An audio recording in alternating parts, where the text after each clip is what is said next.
জেলাতে আমাদের সাংগঠনিকভাবে আমাদের পার্টির বিভিন্ন এরিয়া কমিটি, আমাদের বিএলএ, আমাদের পার্টি লিডার, পার্টি কর্মী সবাইকে নিয়ে হচ্ছে এসআইআর সম্পর্কে যা গাইডলাইন আছে তার ব্যাখ্যা, তার কাজ, তার দায়িত্ব কি সেই সম্পর্কে হচ্ছে যে আমরা ওয়াকিবহাল করার চেষ্টা করছি।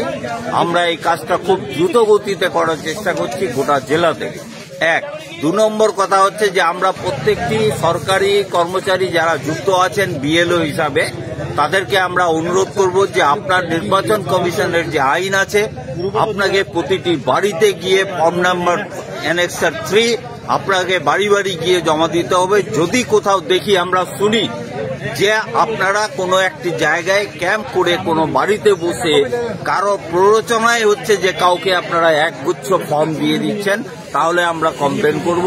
এবং আপনারা জানেন, যারা বিএলও আছেন তারা জানেন ভালোভাবে যে এই ভোটার লিস্টে তৈরি করার দায়িত্ব আপনাকে সরকার দিয়েছে, নির্বাচন কমিশন দিয়েছে।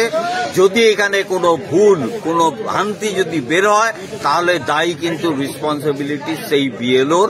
অতএব আপনি আপনার জীবনটা, আপনার চাকরি, আপনার অধিকার এইটাকে হচ্ছে যে অবৈধভাবে কাজে লাগাবেন না, আমরা অনুরোধ করতে চাই।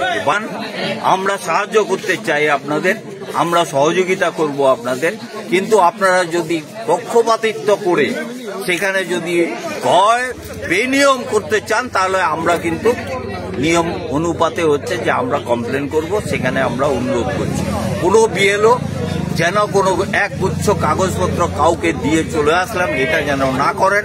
বাড়ি বাড়ি যেতে হবে, বাড়ি বাড়ি দিয়ে আসুন।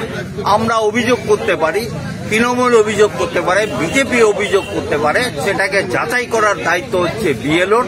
সেই বিএলওকে আমরা বলবো যে আপনি সঠিকভাবে হচ্ছে তদন্ত করে সেই বিষয়গুলোকে ক্লিয়ার করুন। এই বার্তাটাই আমরা দিতে